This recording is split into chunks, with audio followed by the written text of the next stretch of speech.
Mabuhay! So we are going to tackle about the hospitality and tourism transportation in legal aspect. So this covers the legal elements in transportation within the hospitality and tourism sector. The text cites several tragic examples.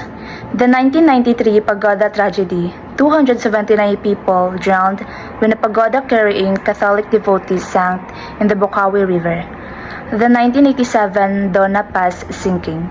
Over 4,000 lives were lost when the Donna Pass ferry collided with an oil tanker. Subsequently, Sulpicio Line's accidents further underscore the issue of maritime safety. 200 Samal Island plane crash, 131 people perished in this air disaster. 2000 Sulu Sea Air Force NAMAD crash, 13 crew and passengers died, including prominent figures. Recurring causes for these accidents include overloading, aging infrastructure, inadequate crew training, and insufficient adherence to safety regulations.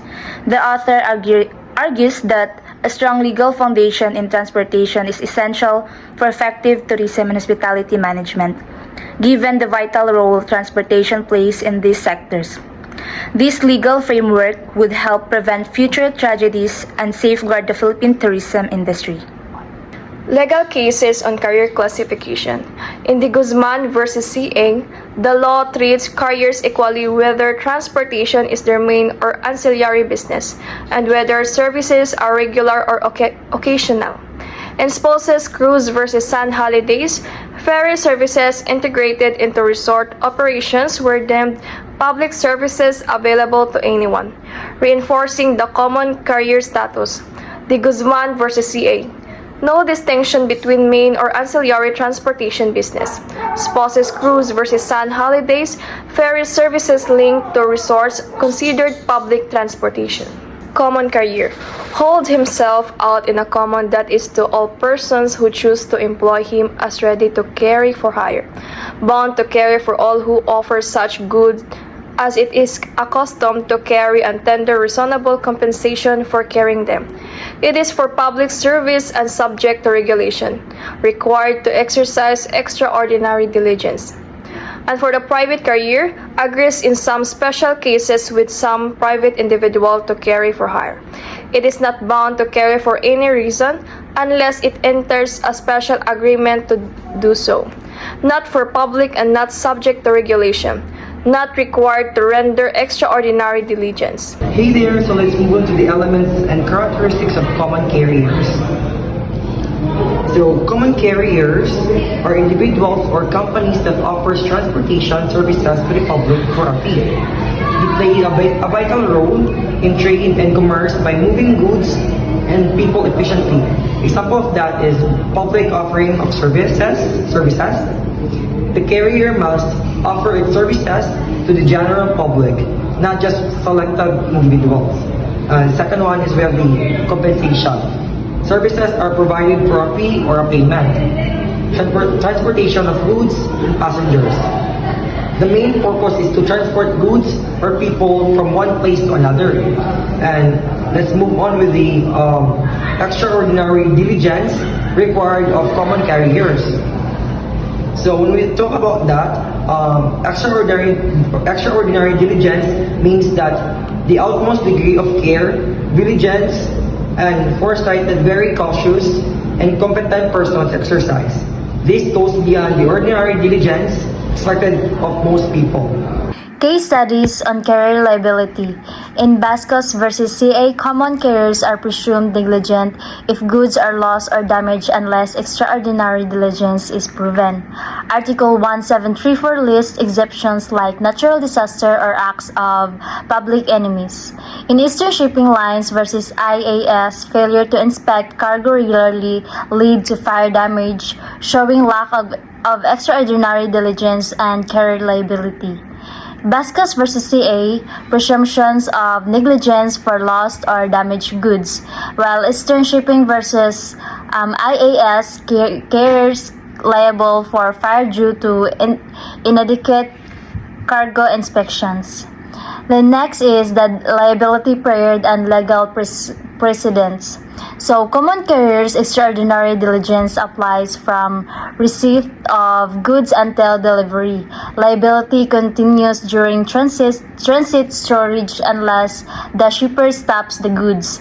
Cases like Lorenzo Shipping versus BJ Marthel and Carlos Singson versus Cathay Pacific emphasize contract obligations and breach, which carriers fail to deliver or confirm bookings. So first is the liability period. This is from positions to delivery, including transit storage. Second is contract breach. So this is a failure to confirm or deliver flights breaches contract. And the third one is the exceptions. These are the natural disasters and acts of public enemy and shipper's fault. Different government agencies related to the business of common carrier. The first one is Department of Transportation and Communications. It is under the umbrella of the Executive Department of the Philippine government, responsible for the maintenance and expansion of viable, efficient, and dependable transportation and communication systems as effective instruments for national recovery and economic progress. It is also responsible for the country's rail, air, sea, and communications infrastructure. The second one is the Land Transportation, Franchising and Regulatory Board. It is an agency of the Philippine government attached to the Department of Transportation and Communication, responsible for promulgating, administrating, enforcing, and monitoring compliance of policies, laws, and regulations of public land transportation services. The third one is the LTOs, or the Land Transportation Office. It is a DOTC attached agency responsible for the licensing of the public land transportation services. The fourth one is the Marine, or Maritime Industry Authority. It is an agency of the government under the DOTC responsible for integrating the development, promotion, and regulation of the maritime industry in the Philippines. First, the PNR or the Philippine National Railways was created in 1964 through the Republic Act 4156. During the presidency of Diosdado Macapagal, according to the PNR website, the agency experienced its heyday during its early year in 1960s and early 1970s, as it served thousands of daily riders in its system and had an expensive commuters rail network in and out of Metro Manila. And second, the MRT or the Manila Metro Rail Transit System, commonly known as the MRT, is a rapid transit system that primarily serves Metro Manila.